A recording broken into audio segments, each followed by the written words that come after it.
Hello everybody, this is Digraj Singh Rajput. Welcome to Magnet Brains. इस video से एक नया चैप्टर स्टार्ट करने वाले हैं। क्लास 12th पॉलिटिकल साइंस का चैप्टर है अल्टरनेटिव सेंटर्स ऑफ पावर। जी हाँ, अल्टरनेटिव सेंटर्स ऑफ पावर आपकी बुक में इस चैप्टर का नाम दिया है और सीबीएसई जो सर्कुलर इशू करता है तो वहां पर चैप्टर का नाम बदल के क्या कर दिया है, न्यू कर दिया है। ठीक है, अल्टरनेटिव को हटा के उन्होंने क्या कर दिया, न्यू सेंटर्स ऑफ पावर कर दिया है। अब देखो, अल्टरनेटिव सेंटर्स ऑफ पावर हो या न्यू सेंटर्स ऑफ पावर हो, जो कंटेंट है आपको वैसे ही पढ़ना है, लेकिन इसके पीछे की कहानी अगर समझोगे ना तो मतलब आप कनेक्ट कर पाओगे कि कैसे करंट डेवलपमेंट के हिसाब से सीबीएसई ने नाम बदला है, वो मैं कनेक्ट करवाऊंगा। यह जो वीडियो है तो एक बेसिक इंट्रोडक्टरी वीडियो है जिसमें हम यही समझने वाले हैं कि चैप्टर क्या है, चैप्टर की थीम क्या है, कौन कौन से टॉपिक्स पढ़ने वाले हैं। और शायद अब तक आपको हैबिट भी हो गई होगी कि चैप्टर का पहला चैप्टर जो रहता है, मतलब चैप्टर का पहला वीडियो जो रहता है उसमें सर यही बताते हैं हमें। ठीक है, और देखो पहला वीडियो जो रहता है बहुत इंपॉर्टेंट रहता है, क्योंकि इसके बाद जो वीडियो आएंगे तो उसमें तो आपको पता है कि हाँ जो बुक में कंटेंट दिया उसको एक्सप्लेन किया है अच्छे से, लेकिन यह जो होता है तो एक कनेक्शन डेवलप करने के लिए बहुत इंपॉर्टेंट होता है। ठीक है, तो इस वीडियो को बहुत अच्छे से समझना और आप जिस तरह से समझाया जा रहा है उस तरह से बहते चलना बहाव में आप भी। ठीक है, अब एक और इंपॉर्टेंट चीज यहां पे आती है। एक और इंपॉर्टेंट चीज क्या आती है यहां पर, वो ये आती है कि देखो न्यू सेंटर्स ऑफ पावर हुआ है तो उसका नाम बदला है, कंफ्यूज इसमें ज्यादा होना नहीं है। ठीक है, कंटेंट आपको वही पढ़ना और जो ऐड हुआ है वो भी मैं बता दूंगा अभी। फाइन, अभी तक मैंने जो भी बोला तो जो क्लास 12th के स्टूडेंट्स थे आपको बहुत ध्यान से सुनना थी ये चीज, और जो आप कॉम्पिटिटिव्स की प्रिपरेशन कर रहे हैं आपने नहीं भी सुनी तो भी चलेगा, यहां से चीजें समझो आप। ठीक है, तो कहानी अब तक अगर हम बात करें, मैंने क्या बताया था कि हमारा ये जो पूरा का पूरा ये पूरी बुक होने वाली है ना कंटेम्प्रेरी वर्ल्ड पॉलिटिक्स, तो इसको वेब सीरीज की तरह देखना है। 3 पार्ट आप देख चुके हो वेब सीरीज के, ये चौथा पार्ट है और पार्ट वेब सीरीज में सारे जुड़े हुए रहते हैं। तो एक बार देखते हैं कैसे जुड़े हुए रहते हैं। चैप्टर 1 की अगर हम बात करें, ठीक है, तो चैप्टर 1 जो था हमारा, चैप्टर 1 हमने कौन सा पढ़ा था, हमने कोल्ड वॉर पीरियड और नॉन अलाइन मूवमेंट के बारे में, तो नाम नेशंस के बारे में, कोल्ड वॉर के पीरियड के बारे में पढ़ा था।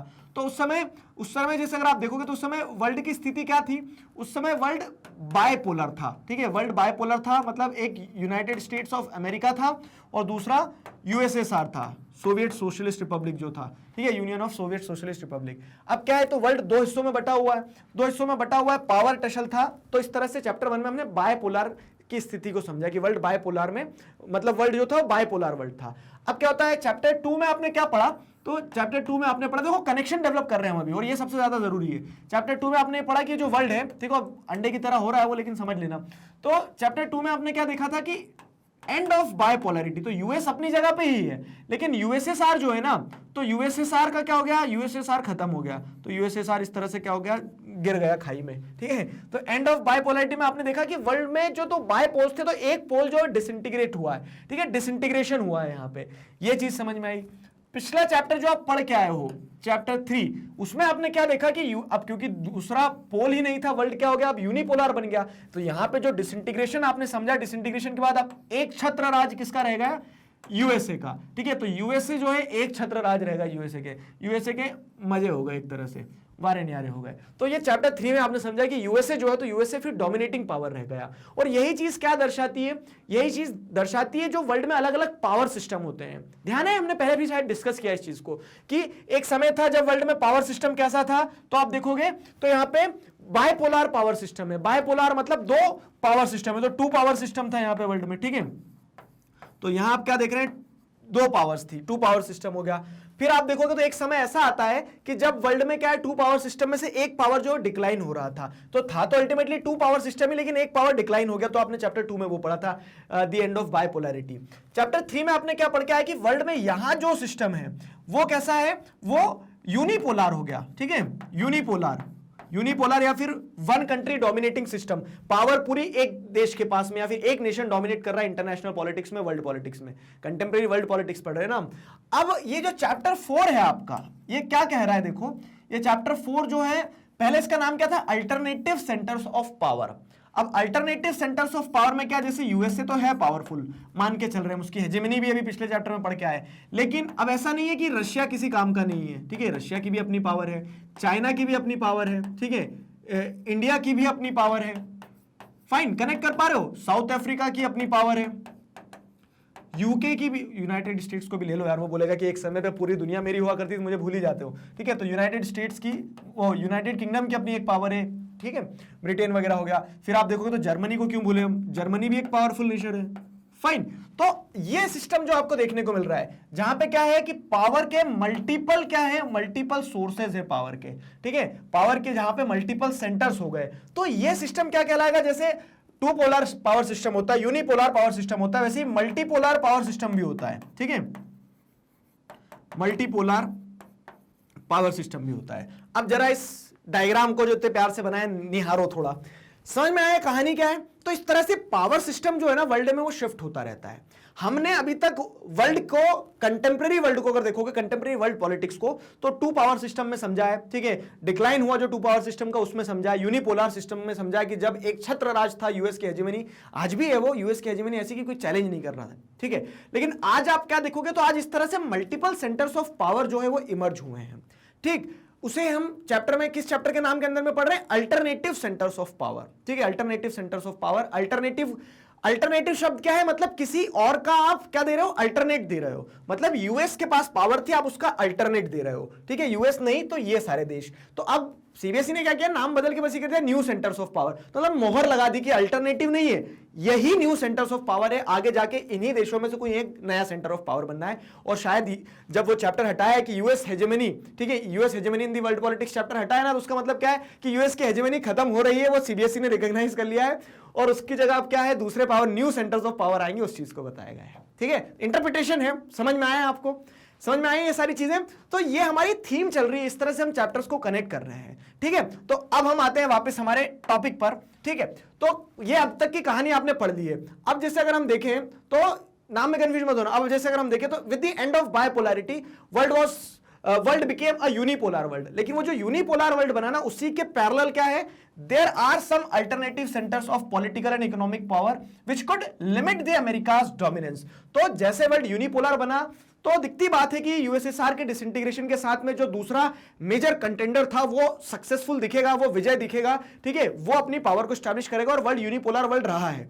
लेकिन उसी के पैरेलल क्या चल रहा है दुनिया में, there are emerging and there will emerge multiple centres of power and alternative political and economic powers, ठीक है, जो अमेरिका की डोमिनेंस को चैलेंज कर सकते हैं। आज नहीं कर रहे हैं, आज से 10 साल बाद करेंगे, 20 साल बाद करेंगे। और जैसे अभी आपको आगे चैप्टर में पढ़ाऊंगा मैं एक जगह कि 2040 तक ये प्रेडिक्ट किया जाता है कि यूएस से ज्यादा मजबूत इकोनॉमी होगी चाइना की, ठीक है। तो वो पूरी कहानी जो है, वो पूरी थीम जो है कि कैसे ये new centres of power emerge होंगे, कैसे हेजेमनी खत्म होगी, वो सारी चीजें आपको इस चैप्टर में जानने को मिलेगी। ये भी मजेदार चैप्टर है, जिस तरह से अभी तक के प्रीवियस चैप्टर्स को आप मजेदार समझते आए हो, पढ़ते आए हो, ठीक है। तो 10 इन यूरोप, जैसे अगर आप देखो तो यूरोप में यूरोपियन यूनियन को पढ़ना जरूरी है, ठीक है, कि यूरोप जो है, तो पूरे यूरोपियन कॉन्टिनेंट में यूरोपियन यूनियन जो बनी है वो क्या है, एक नया सेंटर ऑफ पावर की तरह इमर्ज होकर आता है, ठीक है। एशिया में वैसे ही क्या है, आसियान देश है जो, ठीक है, तो association of south east Asian Nations, ठीक है। तो आसियान जो हम बात करते हैं, तो आसियान कंट्रीज जो हैं वो भी क्या है, ये एक सुपर नेशनल, अगर हम देखें तो सुपर नेशनल ऑर्गेनाइजेशन बनी है सारे देशों ने मिलकर। जैसे आप देखोगे यूरोपियन यूनियन में मल्टीपल कंट्रीज है, ठीक है, आसियान में अगर जैसे आप देखोगे तो 10 कंट्रीज हैं शायद, ठीक है। तो इस तरह से क्या है, ये सारे देश जो मिलके क्या कर रहे हैं, सारे देश मिलके इस तरह से अल्टरनेटिव या फिर न्यू सेंटर्स ऑफ पावर को क्रिएट कर रहे हैं, have emerged as force to reckon with, ठीक है। तो ये क्या है, ये नए फोर्स की तरह इमर्ज हुए हैं, जिन्हें हम कह सकते हैं कि जो एग्जिस्टिंग पावर सिस्टम है वर्ल्ड का, उसको चैलेंज कर रहे हैं, उसको बदलने की पोटेंशियल रखते हैं। अब इन सभी को पढ़ने के साथ साथ क्या है, एक जो मेजर फोकस रहेगा, the economic rise of China, China का जो इकोनॉमिक राइज हुआ, and that economic rise is associating its military rise also. तो जिससे अगर आप देखोगे तो सेकंड मोस्ट इंपॉर्टेंट या फिर सेकंड मोस्ट पावरफुल मिलिट्री भी चाइना की है, ठीक है। तो the economic rise of China has made a dramatic impact on world politics. और इसका इंपैक्ट क्या हुआ, तो आपको देखना है कि वो इकोनॉमिक राइज से उसने बहुत सारे ऐसे देश हैं जो अपने कह सकते हैं कर्ज के तले दबा दिए, या फिर कह सकते हैं उन देशों के ऊपर कंट्रोल पा लिया है चाइना ने, डायरेक्टली इनडायरेक्टली। इंडिया को क्या खतरा हो सकता है इससे, तो वही इंडियन पर्सपेक्टिव तो आपको हर चैप्टर में पढ़ना ही रहता है ना, तो वो इंडियन पर्सपेक्टिव भी देखेंगे। तो मोटा माटी अगर आप समझोगे तो थीम क्या है चैप्टर की, this is the theme of the chapter, that we have to take a look at some of these emerging alternative centres of power and assess their possible role in future, ठीक है, कि future में ये कहां तक जा सकते हैं। मतलब वो अभी इन्फेंट स्टेज पर अगर हैं ये अल्टरनेटिव सेंटर्स या न्यू सेंटर्स ऑफ पावर, तो आपको ये देखना है कि इनकी फ्यूचर पॉसिबिलिटी क्या हो सकती है, क्या ये यूएस हेजेमनी को रिप्लेस करके अपनी हेजेमनी को स्टैब्लिश करेंगे, ठीक है, और उससे एसोसिएटेड इश्यूज, ये सारी चीजें आपको इस चैप्टर में जानने को मिलेगी। बड़ा मजेदार चैप्टर है ये, ठीक है। उसके बाद में कुछ एडिशनल टॉपिक्स जो ऐड हुए हैं वो भी पढ़ाऊंगा मैं। तो यहां पे क्या है, जैसे आप ये इमेजेस को देखेंगे तो the two images here represent two phases of the history of China. The red poster, the socialist road is broadest of all. ये रेड पोस्टर को देखोगे तो माओ जेडुंग की फोटो दी है, और जब जैसे वहां पे रिवोल्यूशन होता है चाइना में, वो सोशलिस्ट इकोनॉमी, कम्युनिस्ट इकोनॉमी बनती है चाइना, और वो बताते हैं कि socialist road is the broadest of all, मतलब सबसे बेहतरीन सिस्टम सोशलिस्ट है, ठीक है, जहां पे स्टेट कंट्रोल सब कुछ रहना चाहिए। और वहीं जो दूसरी फोटो है ये शंघाई सिटी को दर्शाती, जो शायद न्यूयॉर्क से भी, मतलब जैसे न्यूयॉर्क की जैसी चकाचौंध है उस तरह से चकाचौंध, उस तरह का कैपिटलिस्ट सिस्टम आपको शंघाई सिटी में देखने को मिलता है। तो एक जगह socialist road is the broadest of all की बात करो, दूसरी जगह कैपिटलिस्ट सिंबल को दर्शाती है, मतलब उनका जो फाइनेंशियल कैपिटल है चाइना का शंघाई है, ठीक है। तो ये क्या है, ये दर्शाता है कि किस तरह से चाइना की जो पॉलिसी रही वो कंफ्यूजिंग रही है एट टाइम्स, और कंफ्यूजिंग के होने के साथ साथ में स्पेक्टिकुलर भी रही है, कि बस आप देखते रह जाओ किस तरह से चाइना की इकोनॉमी ने ग्रो किया, चाइना की पॉलिसीज जो रही है, ठीक है। तो वही है, the red poster, the socialist road is broadest of all, represents the ideology that guided China during its early phase after the revolution. ठीक है, सोशलिस्ट आइडियोलॉजी ने शुरुआत में उसको गाइड किया। And the photograph below is that of city of Shanghai, the symbol of Chinese new economic power, China की new economic power को दर्शाता है शंघाई, ठीक है। तो ये सारी चीजें जो है, मतलब ये फोटोज के थ्रू आपको समझ में आएगा कि हाँ किस तरह से चाइना अपने आप को एक सच में रियल इकोनॉमिक अल्टरनेटिव पावर की तरह इमर्ज कर रहा है वर्ल्ड इकोनॉमी में। तो चाइना के बारे में खैर पढ़ेंगे हम, ठीक है, इन डिटेल पढ़ेंगे, बहुत अच्छे से पढ़ेंगे, काफी कुछ दिया एनसीईआरटी में इसके बारे में। तो ये सारे टॉपिक्स होने वाले हमारे, जैसे हम देखेंगे तो ब्रॉड लेवल पे यूरोप में क्या, यूरोपियन यूनियन के बारे में हम पढ़ेंगे कि कैसे European union is a new centre of power, alternative centre of power, जो भी आप कहना चाहो। टाइमलाइन ऑफ यूरोपियन इंटीग्रेशन, ये मजेदार चीज होती है, इसमें आपको हिस्ट्री भी जानने को मिल जाती है, और यूरोपियन यूनियन आज जो आपको दिख रही है वो हमेशा से ऐसी नहीं रही है, कैसे यूरोपियन यूनियन बनी है वो इस चीज में पढ़ेंगे हम, टाइमलाइन ऑफ यूरोपियन यूनियन में। Association of south east Asian Nations, ASEAN nation की जाऊं अगर हम बात करें तो आसियान नेशंस को समझेंगे, ठीक है, जैसे जैसे टॉपिक दिए सारे एक एक, तो एशिया में आसियान जो है, देखो association of south east Asian nation, तो इसमें कंफ्यूज नहीं होना है, ये वर्ल्ड है, वर्ल्ड में ये एशिया है, तो अब एशिया में क्या है कि एशिया में जैसे अगर आप देखोगे तो एशिया का साउथ, ये एशिया का साउथ हो गया और ये ईस्ट हो गया, तो इस पार्ट में जो नेशंस है, ठीक है, तो इसमें सिंगापुर वगैरह, थाईलैंड वगैरह, कंबोडिया, लाओस, ठीक है, ये सारे देश आ जाएंगे। तो ये association of south east Asian nation जो है, आसियान जो है, उसके बारे में पढ़ेंगे कि वो भी कैसे एक अल्टरनेटिव सेंटर ऑफ पावर की तरह है। And the rise of Chinese economy, अब दिखती बात है कि चाइना जो है, तो चाइना एक मेजर कंटेंडर है, उसको पढ़ना समझना जरूरी है। फिर इंडियन पर्सपेक्टिव भी जानना जरूरी है, तो इंडिया चाइना रिलेशंस, तो यहां तक आपने देख लिया राइज ऑफ चाइनीज इकोनॉमी। फिर इंडिया चाइना रिलेशंस को समझेंगे, इंडिया चाइना रिलेशंस को समझेंगे, और फिर देखो क्या है, इंडियन पर्सपेक्टिव तो हर चैप्टर में पढ़ना है, कुछ एडिशनल टॉपिक्स है, एडिशनल टॉपिक्स जैसे क्या है, सार्क, ठीक है। अब सार्क में क्या है, तो अब सार्क में जैसे अगर आप देखोगे तो साउथ एशिया जो है, south Asian association of regional cooperation, तो ये क्या है, ये वाला टॉपिक जो है ना, ये वाला टॉपिक आप पीस एंड कोऑपरेशन जो नेक्स्ट चैप्टर में पढ़ोगे वहां भी आपको आएगा।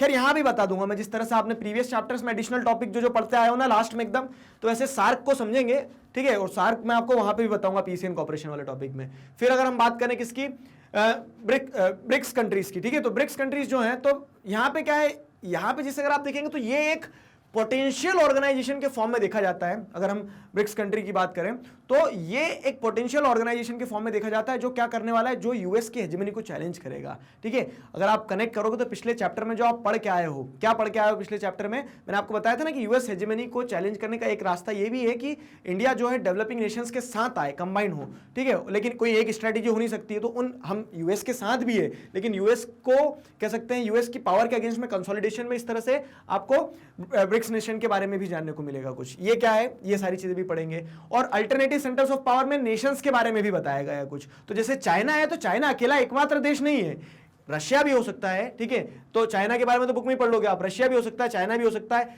इजराइल भी हो सकता है, और इंडिया भी हो सकता है। तो रशिया, चाइना, इजराइल, इंडिया, इन चारों देशों के बारे में भी पढ़ेंगे। कहां से पढ़ेंगे, ये सर बुक में नहीं दिया है, जी हाँ बुक में नहीं दिया है, तो आपको जो एडिशनल टॉपिक्स दिए जाते हैं सीबीएसई के द्वारा, पीडीएफ जो है, ठीक है, कंफ्यूज हो रहे हो तो प्लेलिस्ट में जाना, सबसे ऊपर जो वीडियो है उस वीडियो में जो मतलब सिलेबस के बारे में बताया है, तो उस प्लेलिस्ट में जाएंगे आप तो आपको क्या मतलब डिस्क्रिप्शन बॉक्स में जाएंगे प्लेलिस्ट के सबसे ऊपर वाले वीडियो की, तो वहां पे आपको पीडीएफ मिल जाएगा, या फिर आप डायरेक्ट सीबीएसई की वेबसाइट पे भी जा सकते हैं, वहां भी मिल जाएगा। ठीक है, तो उसमें आपको ये स्टडी मटेरियल दिया रहता है, तो हम उसी से आपको वीडियो बना के दे देंगे, कुछ एक्स्ट्रा कंटेंट जो रहता है वो भी ऐड कर देंगे। ठीक, तो एडिशनल टॉपिक्स हम वहां पढ़ लेंगे।